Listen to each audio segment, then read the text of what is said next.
There are probably two dimensions to the role of government here. And by the way, that goes beyond the gig economy, come to think of it. The first dimension is, were governments able to provide relief pay as the crisis hit? And in our sample, 3 of the 5 countries actually did do that, the US, Brazil, India. In our sample, in our survey, some 3/4 of the US survey actually really received the government stimulus check. In Brazil and India, it was about half.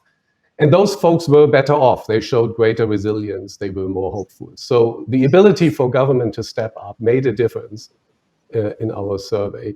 The second aspect, and that's what you're alluding to, is around how was that aid, that relief, the stimulus being distributed. And India indeed was able to reach tens of millions of people at the margin of economy, more vulnerable population segments. India was able to reach them with relief checks, or relief payments, I should say, to be precise, with a click of a button in a very short time frame. And India could do that because over the last decade, it had built a modern public digital infrastructure that allows to identify people, that connects everybody. And so you could, with a click of a button, actually reach them.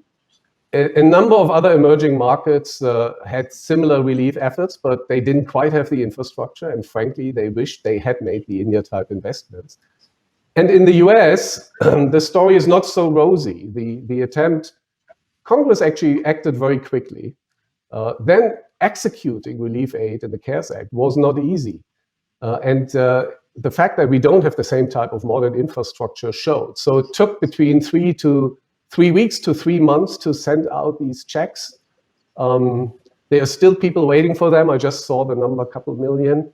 And we sent them to people who shouldn't have gotten them. We sent them to people who had, frankly, passed away in the meantime. So the US has a lot of work to do when it comes to this notion of a modern public digital infrastructure.